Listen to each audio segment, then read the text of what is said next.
Hello students, finally we reached the topic, the most important topic of this chapter, Gauss theorem.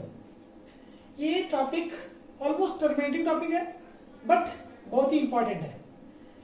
अभी हम लोग Gauss theorem को पढ़ेंगे और फिर उसके बाद इसके एप्लीकेशन को.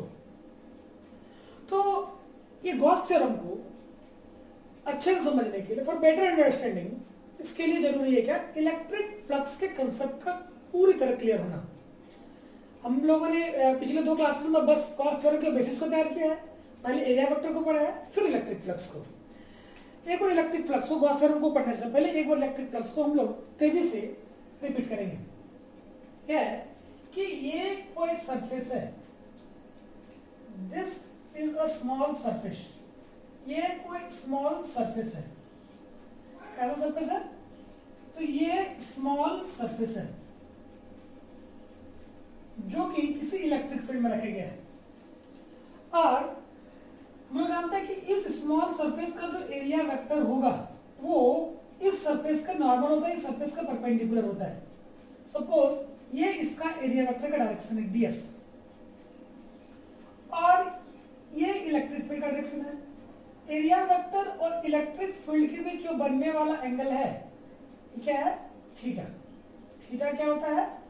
तो किसी भी सरफेस के एरिया वेक्टर और इलेक्ट्रिक फील्ड के बीच बनने वाले एंगल को क्या बोलते हैं हम लोग? थीटा. तो इससे रिलेटेड, इस सरफेस से रिलेटेड जो फ्लक्स होगा, since it is small surface, तो इससे रिलेटेड फ्लक्स भी स्मॉल होगा. और इसको हम लोग कैसे डिनोट करते हैं? तो डी फाई से. डी फाई, इस सरफेस, स्मॉल सरफेस से रिलेटेड इलेक्ट्रिक फ्लक्स क्या होगा? D phi equal to E D S cos theta. और वो जानते हैं कि वेक्टर एक्सप्रेशन में इसको क्या लिख सकते हैं हम लोग? तो ई डॉट डी एस.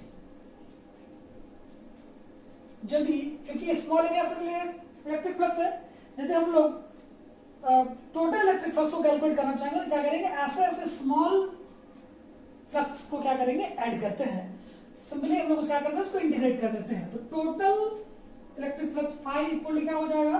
तो integration of D phi, integration of D phi means integration of E dot D S. कैसा इंटीग्रेशन? तो सरफेस इंटीग्रल. यदि E कांस्टेंट हो, इलेक्ट्रिक फील्ड यूनिफॉर्म हो, ये कांस्टेंट हो, इसको क्या करेंगे हम लोग? निकाल लेंगे. तो क्या बच जाएगा? E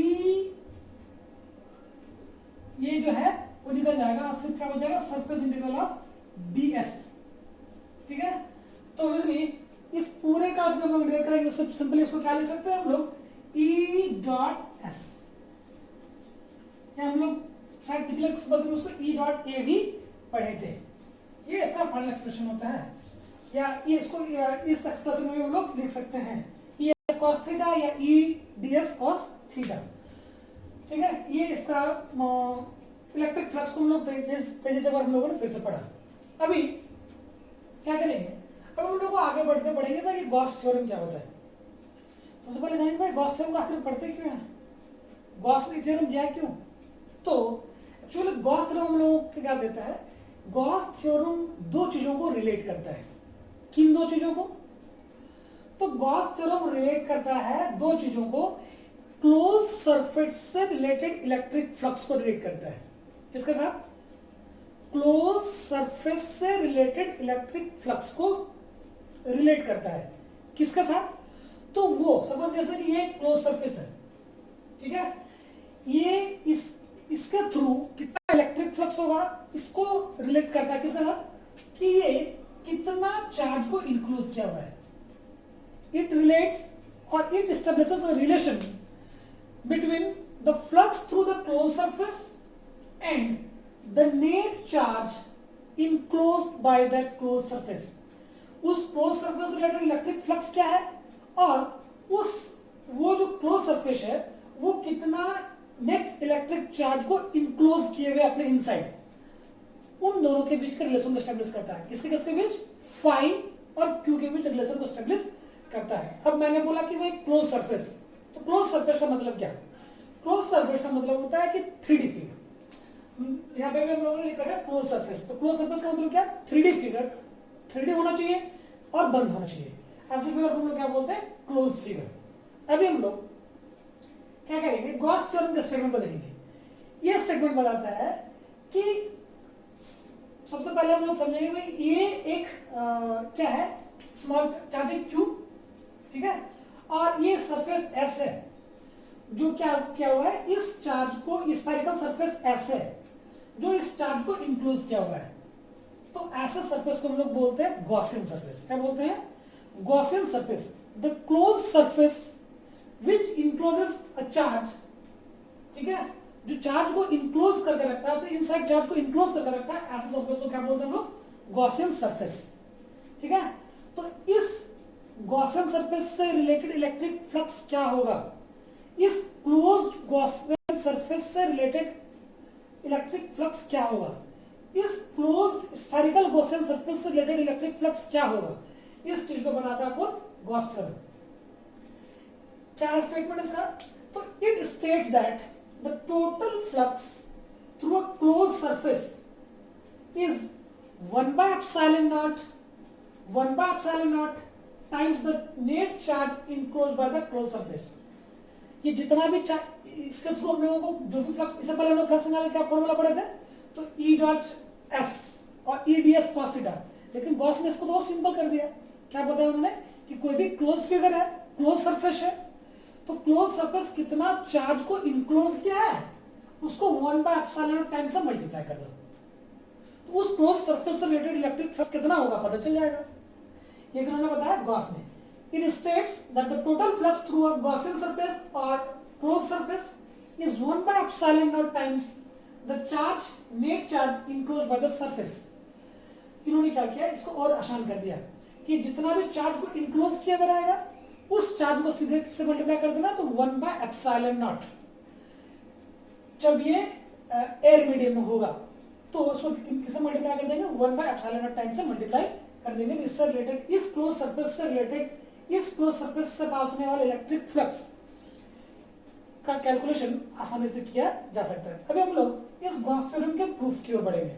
इस गॉस थ्योरम का हम लोग प्रूफ पढ़ेंगे कि किस तरह से इस गॉस थ्योरम को प्रूफ किया जा सकता है कि इस क्लोज सरफेस से रिलेटेड फाई ई जो है वो Q/epsilon naught कैसे होता है, इसको तो इसको प्रूफ करने के लिए हम लोग क्या करेंगे कि एक पॉजिटिव पॉइंट चार्ज Q को कंसीडर करेंगे।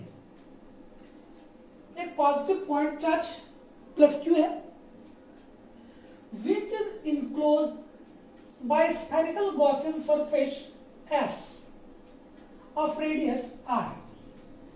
ये जो positive point charge plus Q है ये कहां पर प्लेस्ड है? तो at the centre of this spherical Gaussian surface S।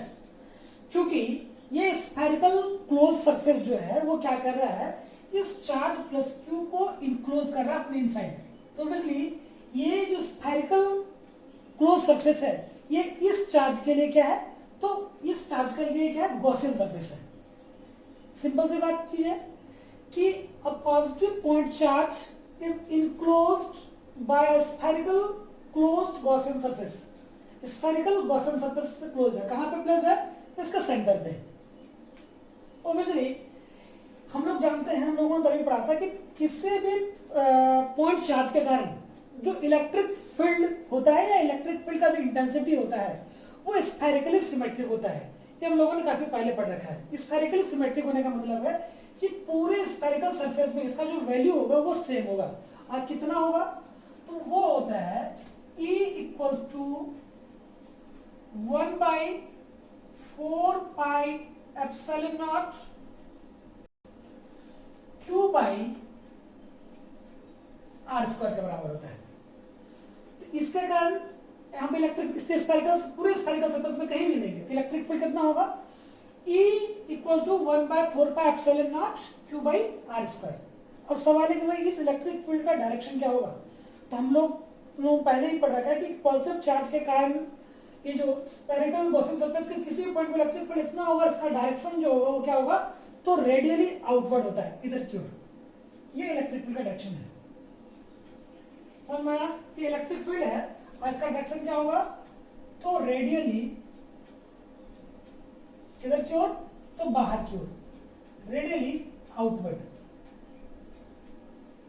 इतना सा चीज हम लोगों को पता चला। अभी हम लोग क्या करेंगे, यहां पे एक स्मॉल एरिया एलिमेंट डीएस को कंसिडर किए, सरफेस में ही एक स्मॉल एरिया एलिमेंट क्या, तो डीएस को कंसिडर किए, जो कहां पे है, तो इसी स्फेरिकल गॉसियन सरफेस का एक छोटा सा पार्ट है। ऑब्वियसली इस स्फेरिकल गॉसियन सरफेस का ये छोटा सा पार्ट है डीएस, इसका भी एरिया वेक्टर होगा, और उस एरिया वेक्टर का डायरेक्शन क्या होगा, तो ऑब्वियसली इस सरफेस के परपेंडिकुलर होगा, और यही डायरेक्शन होगा जो इलेक्ट्रिक फील्ड का डायरेक्शन है। इस डीएस का एरिया वेक्टर क्या होगा, ये एरिया वेक्टर का डायरेक्शन क्या होगा, तो parallel to the electric field, parallel to the electric field, Gaussian surface के परपेंडिकुलर और इस इलेक्ट्रिक फील्ड के पैरेलल। ठीक है, तो यहाँ पे जो थीटा का वैल्यू होगा वो कितना हो जाएगा, थीटा का वैल्यू हो जाएगा 0, क्योंकि ये दोनों क्या है, सेम डायरेक्शन में है, तो पैरेलल है। सबसे पहले हम लोग क्या करेंगे भाई, वही जैसे हम लोग पहले किए कि स्मॉल सरफेस एलिमेंट डीएस के लिए फ्लक्स को कैलकुलेट करेंगे, और फिर पूरे सरफेस के लिए इसको क्या करेंगे, जोड़ देंगे, इंटीग्रेट कर देंगे। सबसे पहले हम लोग कैलकुलेट करेंगे फ्लक्स थ्रू डीएस। पहले हम लोग क्या करेंगे, तो डीएस के थ्रू फ्लक्स को कैलकुलेट करेंगे, क्योंकि ये स्मॉल एरिया है, तो इसलिए इसका रिलेटेड फ्लक्स भी क्या होगा, स्मॉल फ्लक्स होगा, डी फाई इक्वल टू क्या होता है, तो ई डॉट डीएस। ठीक है, ऑब्वियसली इसको हम लोग क्या लिख सकते हैं, इसको लिख सकते हैं हम लोग ई डी एस कॉस थीटा ना, थीटा को यहाँ पे कितना है, 0 है, तो कॉस 0 डिग्री। अभी हम लोग कॉस 0 का वैल्यू कितना होता है, 1 होता है, तो इसको हम लोग सिंपली लिख देंगे क्या, ई डी एस। चलिए, ये सिर्फ किससे रिलेटेड फ्लक्स है, तो इस स्मॉल एरिया एलिमेंट डीएस से रिलेटेड फ्लक्स है। अब हम लोग को यदि पूरे क्लोज सरफेस से रिलेटेड फ्लक्स चाहिए होगा, तो हम लोग क्या करेंगे, इस फ्लक्स को इंटीग्रेट कर देंगे। टोटल फ्लक्स क्या मिलेगा, टोटल फ्लक्स तो क्या होता है, टोटल फ्लक्स को किससे डिवाइड करता है, phi equals to integration of D phi.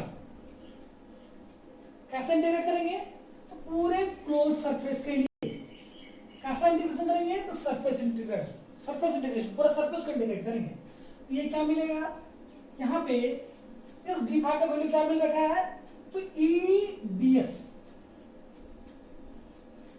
क्योंकि ई कांस्टेंट है इसलिए हम लोग ई को क्या करेंगे, निकाल लेंगे, और क्या मिलेगा हम लोगों को, E surface integral of ds,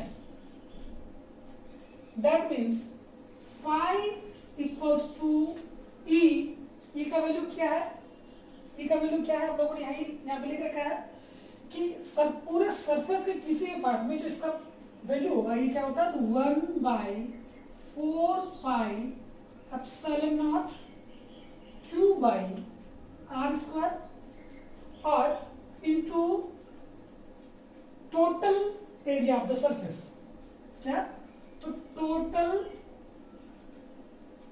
area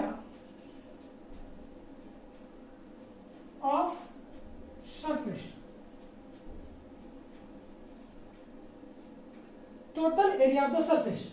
अब हम लोग क्या करेंगे, इस टोटल एरिया ऑफ सरफेस क्या होगा, क्योंकि स्फीयर है और स्फीयर का टोटल एरिया क्या होता है, तो स्फीयर का टोटल एरिया होता है 4 पाई आर स्क्वायर के बराबर। अब हम लोग क्या करेंगे, ये 4 pi cancel out, R square and R square cancel out, तो इस फाई का जो वैल्यू है वो क्या मिलता है, q बाई एप्सिलॉन नॉट, और यही क्या है, गॉस थ्योरम। अब आप लोगों को ये गॉस थ्योरम समझ में आ गया होगा। हम लोग अगली क्लास में पहले गॉस थ्योरम से रिलेटेड कुछ छोटी छोटी बातों को डिस्कस करेंगे, और फिर इस पर बेस्ड नहीं मिलेगा उसको सॉल्व करेंगे।